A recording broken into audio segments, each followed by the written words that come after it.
Welcome to the Killing Podcast, Season 3, Episode 4, Scared and Running. Yikes. I think I've spent most of the season scared and running. Oh, this has been a tense one. When it has that name, I'm telling you, yeah, this is going to be intense. Yeah. Okay. We're your hosts, Martha Southgate. And I'm Rob Southgate. Okay, it's finally raining. This is the first episode it's rained in. The first two seasons were loaded with rain. It poured all the time on her stinky I just sweaters. think it's a different season, so it's not quite as rainy a time. No, like literally and figuratively, it's a different season. Yes. It's season 3. Yeah, season 3, and it's yes, probably okay. Summer or something. Okay, you've been working on your comedy routine. Are you here all week? Try the fish, tip your waitress. It's very funny. Okay, so someone is driving in the rain, and we don't see who it is or anything. A girl, she's all bloody, runs out into the street. It's like the beginning of a horror movie here. And the car hits her. Oh, I freaked. And skids to a stop. And it was a kid driving. Yeah, it's this young guy. He gets out, and the girl, she just runs away. Okay? So, we don't know. Is she running? I don't think this guy was the one trying to chase her or whatever. And I'm sitting there freaking out because it looked like someone was over by his car. He looks back and someone flashes his brights. So, yeah, it looks like someone's there. This is where I wrote yikes with 3 big exclamation points. This is where I was scared and ran out of the room. Yes. Yeah. So, yes. Callie's mom wakes up and Joe is gone. He's outside, and she looked at her phone, and Callie had called. Right. So she's worried now, even though she had called, because she's never been gone this long. Right. And Joe's going somewhere, but won't be honest about where. Right. So I'm thinking the whole time he's holding her somewhere. Right. And did he call? Was he the one that called from her phone? Right. Or did Callie actually call? And now he has to go because he's going to go kick her ass. Right. I don't know. So the mom says that she's actually worried about Callie. Yes, finally. Finally. It only took 4 episodes for her to actually be concerned. Joe's like, but, you said she called you. It's like, I think he called on her phone. I think you're right. To deflect her, to try to calm her down and get her to stop looking. I think right there is where we find that out, because he's like, yeah, but, she called. It's like he had this set up. Yeah. At least that's what it's looking like. I think so. So Holder and Sarah are interrogating Marjorie. Yes. And freaking hell, we find out that Joe is her son. Yes! That's why she's so weird about it. Joe is the guy filming these girls at the motel. Yep. And that's and his she mom. let him. And that's why she was trying to protect him when she said, the voice on the tape is me. Yep. Oh my gosh. Yep. Didn't see that coming either. I guess I'm a little slow on this season. Yeah. They showed up at Callie's mom's. Wait. What? You're not done. Oh, I am. What the mom said. Because I didn't get past that. Sarah calls it out. He's your son. The woman, she obviously is protecting Joe. And what she says, what Marjorie says is, he's a good boy. They all say that. So did Norman Bates' mom. Oh my gosh. Well, really? Because, spoiler, Norman Bates was his mom. On the show. I was talking in the movie. She always talks about how good Norman is. He's such a good boy. As he's murdering half the freaking town. Please. Okay, so move on. He's a good boy. So they show up at Callie's mom's with a search warrant. And they're looking for Joe. And Sarah goes off on her about her parenting. Yeah. And I wrote, after that, I wrote pot, meat, kettle. Yeah, right. Skinner called her. Someone called in a tip for where Joe might be. Right. So she has to stop ranting at the mother for not being a good mother when... And she did say at one Jack? point... Where's Jack? But at one point she said... people like you shouldn't have kids. It's just like pot, meat, kettle. That's all I have to say about that. So, Hill, we're back with Seward and Hill. Mm-hmm. What the Sam Hill? And Seward, no, I'm sorry, and Hill. Oh gosh, Hill's in his bed. Hill is practicing what he's going to say at his hearing. Well, first of all, he's in his bed and his ribs are all taped up. Yeah. They're all wrapped up, and Seward wants to know what Hill did to get in there. And Krychek finally makes his appearance. Yes, his name on here is Dale. So he wasn't in that other... No, I think he was. We hadn't seen him yet. I think we saw him. I don't know if he spoke, but I think that we saw him once there. This is where he finally talked, maybe. But we know that he's I mean, you don't have him say one line on your show and be a guy in the background. He's not an extra. No. So he's going to play a more important role going forward. We just don't know what that is yet. Right. So Hill's practicing what he's going to say. Dale chimes in about this. Mm-hmm. You find out that Hill has appealed 11 times. 11 times. Or was it Dale that appealed 11 times? I think it was Dale appealed 11 times. Dale says God already forgave him. Right. But I think that it was Dale that had appealed 11 times, which is why he's like, look, I know how this works. I think that Hill is trying to appeal now. Right. But I don't think I think Dale's the expert here. Right. But he says that he asks for forgiveness every day. Mm-hmm. That's not the tactic Hill's going with. No. You know, Hill's just thinking, if I just talk people into a tizzy. Yeah, right. If I can talk them into a lull, eventually they'll just let me do my thing. Yes. So you, sir, are free to go. So the kid that hit the girl called the police, and Sarah and Holder believe it was Joe and Callie. Right. And that he saw her hit with his car, that he hit Callie. And she ran off. So right. Well, and he does say that it was a guy on foot. So I think that whoever it was back at the car and flashed the brakes. We did see that. Oh, we did see that. So they think that was Joe, and Callie is the girl that he hit, and they're going to go search the woods. And Sarah wants to see where she came from. Right. And one of the freaking red bags finds a biohazard bag. Oh my! Was in the woods. Yes. Scary as hell. So if that was Callie... Was she in the bag and escaped it? Or was it all about to go down right there and Callie got away somehow? Right. And where is Callie now? And what are the odds that this poor girl would get away and get hit by a car? Right. Because, that really sucks. That's a bad day. Yeah. Holder says that he talked to Jack a few days ago and that he's happy. So you just ask, where's Jack? Jack is happy. Mother of the Jack year. is getting parented for the first time. Mother of the year. So that hurts a bit. Compared to Kelly's mom. That he's chatting with him, and I don't know that Sarah's actually I don't know if she's real happy about that. With him. I don't know if she's real happy to hear this either. Right. So the guards are having a meeting, and they have to have 6 guys volunteer to help with the execution. Right. Oh my gosh! And it's you know who wants it? Francis is like, this is mine. Yeah. And then everyone else is coming in. Like, ooh. Yeah. But it's hanging. Because he did that. Was that the first episode? He chose. Right. I want to be hung. He has that option. So whoever is helping has to sit there and watch him. His neck break seriously, and choke it's awful. So I don't think they're going to have an easy time finding 6 guys to volunteer. No, 6 Francises maybe. Right. So Holder and Sarah see kids in an alley. Yeah. Well, they're by a dumpster, and as soon as they see them, the kids run. They're looking at a finger. Yeah. And the blood... Well, I thought it was going to be the girl. I thought it was going to be the girl back there, but instead it's a bloody finger. It's a finger, and the blood the blood trail led to Beacon. Right. And the pastor says that she's not there. And he directs them to 3 24-hour clinics in the city. Yeah, he's not real helpful. Of course not. So once again, here's another suspect. Even though he's done nothing to make us suspicious, he's not real forthcoming. It's the killing. They don't have to do anything to make us suspicious. We figure if they put him on the screen, they're a suspect at some point. It's going to become, we're going to eventually think it's him. Right. So, yeah, not a helpful guy. Sends him to the 24-hour clinics. Bullet shows up and tells them that she knows where Callie would go for help. Well, she questions Holder and Sarah and gets in the car. Yeah, right. Well, she's part of the team. And then she's directing them. And she takes them to Tank and his crew. Yeah, it's that spot under the bridge. Yeah. And here are those skate punks. Yeah.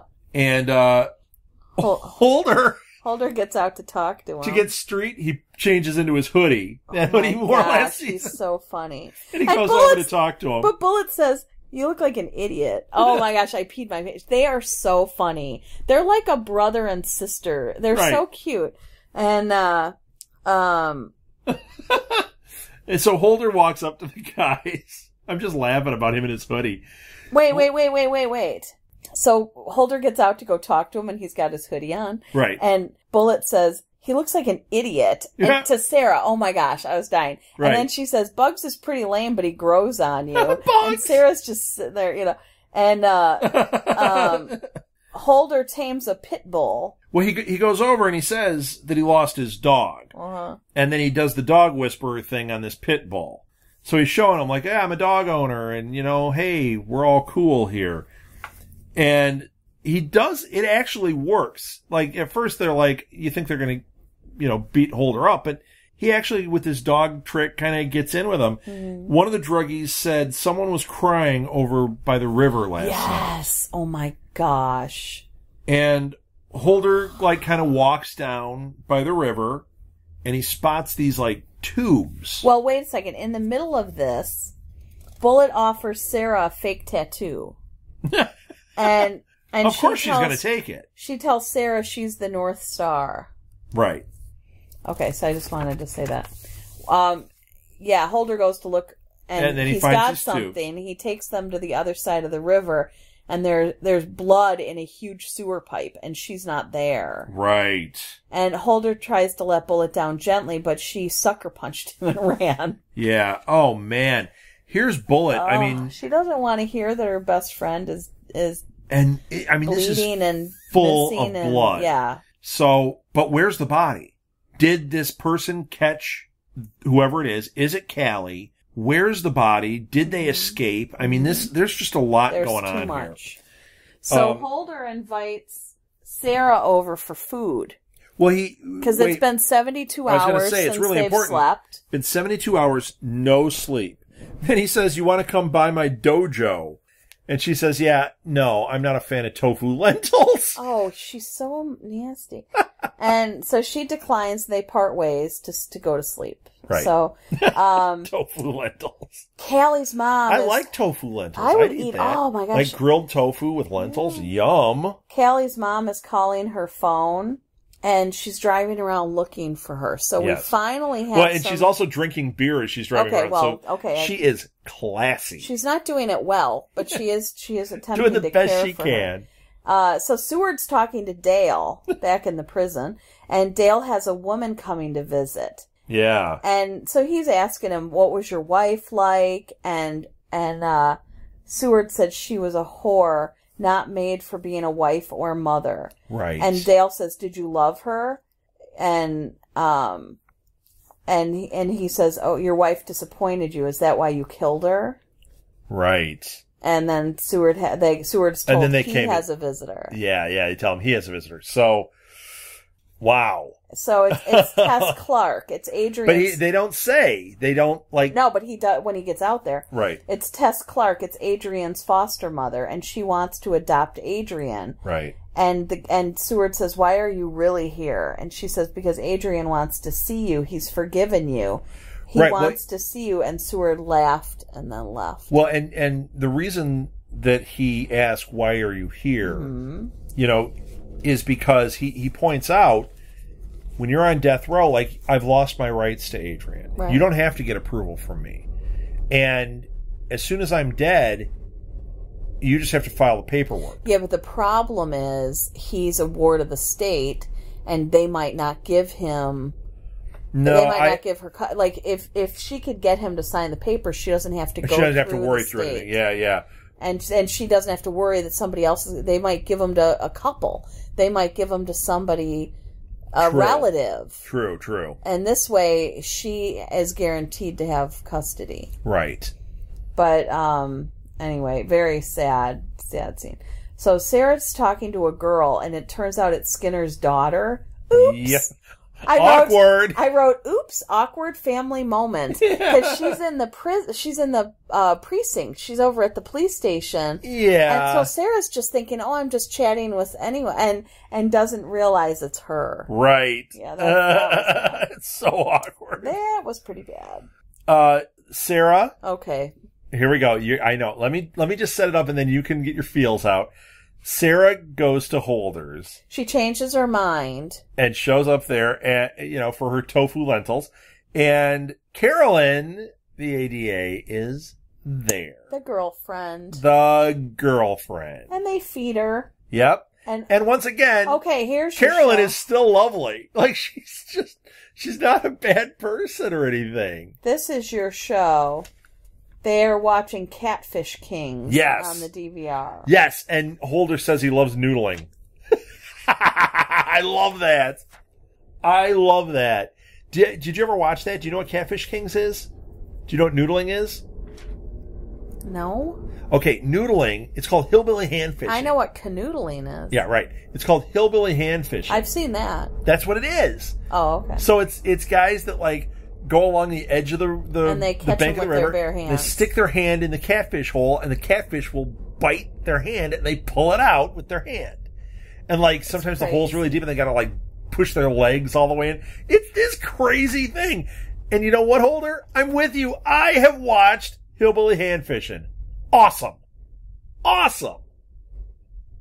We don't have a podcast about that, because I don't think it would work, but if it would, that would be a show. Here's my question. I have a question on here. Okay. What is spaghetti fried shit drunk? What? What do you mean? Is that something Holder said? Spaghetti fried shit drunk. I don't know. Did you write that down? I did not. Okay, you know what? He was probably just referring to what was going on there. Like, instead of the lentils and tofu, they had fried spaghetti or something. And who knows? The guy hasn't slept in 72 hours. Cut him a break. So Carolyn has a red velvet cupcake for Holder because, of course, it's freaking Valentine's Day. Sarah has crashed their date, and he forgot. Man.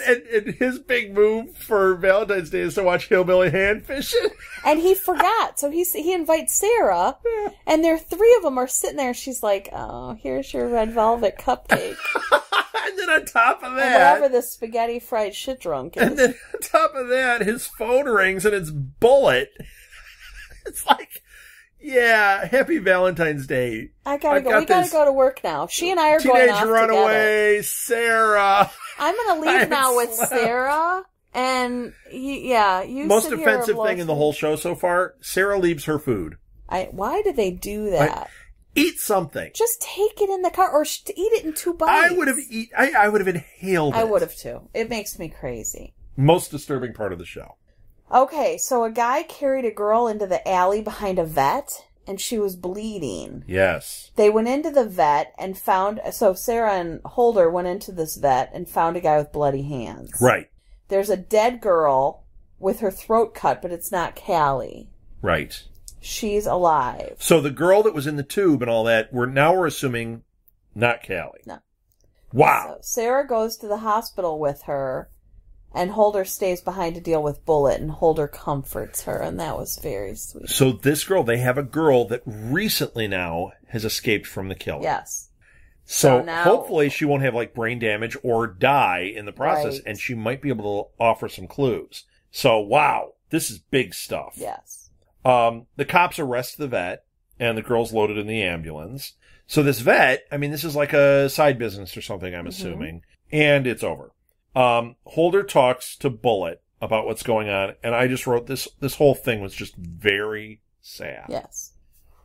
I just feel so I just loved when here. he comforted her. Yes. Because it's probably been a very long time since anyone's been kind to her like that, or held her, or done anything that was actually nurturing, as opposed to getting something from her, or... Right. Yeah, he's wanting nothing from her. Yeah, he's just comforting It's just her. pure. Yeah, so it's just a very sad, touching scene. Take on Seward and Hill, because, dear Lord, that man... with his talking. Okay. So Seward is in bed, And Hill is brought in. It's his first time he's quiet. Right. We could point that out. Right. And what he's doing is he's bringing Hill is coming back in from meeting with the victim's family. Yep.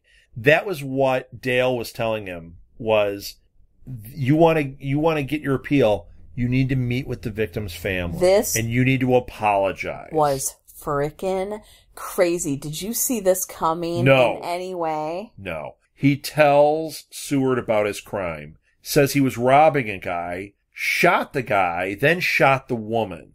And then we find out... Well... What are you going to say? Yeah. Go ahead. We find out who it was. Yep. It was his parents. It was his dad. He says it was his boss.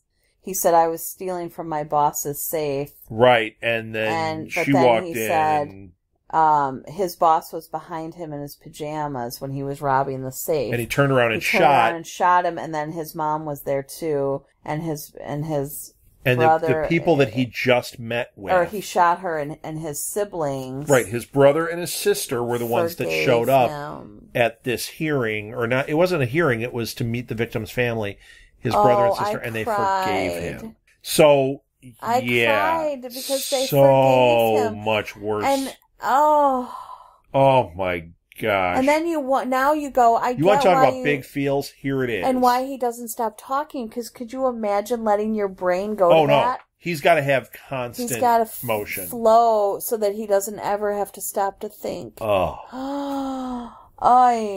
So Callie's mom goes to see Joe at a motel. Yes. And she says, "Can't we just stay at your mom's motel?" And she's clearly, still worried about Callie. Right. And he's getting frustrated because she won't stop about Callie. And he kind of yells at her. He's like, you didn't listen to me. She's going to be fine. And she says that the cops came by again today. And then she calls Callie's phone. I freaking died. Now, wait. He goes in. He's in the other room. He's in the bathroom. Right. He's in the bathroom. And she dials Callie's phone. The phone starts ringing. She goes over to Joe's bag, picks up the phone, and it says... Mom calling. And he came out of the bathroom and caught her. Oh my gosh! What the hell? Oh my gosh. And, first of all, that's it. Talk about leaving you on a cliffhanger. Yeah. What? Okay, I am dying to get to the next episode. And once again, it just really, really makes you wonder what they were thinking in the first two seasons. Because if they could put this much content and this much action in... Well, it was just stretched over 2 seasons. We're only in the fourth. I know, but this we is didn't amazing. have episodes like that. This is amazing. In the first 2 seasons, we didn't have that many episodes that were this intense and had this much... Well, we don't... I'll tell you what a lot of it is. We don't have the Richmond storyline. Yeah. Because that got to be tedious. That got to be hard. This is fantastic. This is just crazy I am dying to get to the next episode. I want to know what happens next with Joe. I'm freaking out. And Callie's mom. And this girl, does she live? Is she able to identify anything? Where's Callie? Yeah. Okay, let's wrap it up. Thank you for listening, everybody. I just can't wait to get to the next one. You can find past episodes of this and our other podcasts at our website, which is www.southgatemediagroup.com. You can follow us on Twitter. I'm at rsouthgate. Martha? At SMG Pods. And also, this show, we use Twitter for, it's at The Killing Pod. You can find us on Tumblr. You can find us on Instagram. Find us on Facebook. Just look up The Killing Podcast. We are on iTunes. We are on Stitcher. We are on Podomatic. We are on TuneIn Radio, which is really cool to be on. We're basically everywhere that you get your podcasts. And if for some reason we're not at your favorite place, let us know. We'll get on that directory. We would love to blanket them all. Please rate us and review us. It helps us and it helps other people find our show. And did I cover everything? Send us an email. Our email address is southgatemediagroup@gmail.com. Reach out to us if you have questions or theories. I mean, we're leading up to season 4, so if you want to get into discussion about that, send us an email or join in the conversation on Facebook. We would love it. That's it, everybody. For The Killing Podcast, I am Rob Southgate. I'm Martha Southgate. And man, I'm going to say it every week until we do. Maybe next week, let's find out what happened to Callie. Do you think she went to California? I'm more concerned about her mother at this point. Did she go to California? No, she's about to die from Joe. If you would like to donate to help pay for this and other Southgate Media Group podcasts, simply go to our website, southgatemediagroup.com, and click on the donate button. It can be as little as $1 or, well, as much as you want. Help keep this fun going by supporting this and our other shows. Thanks again for listening, everyone. You're the best fans in the world.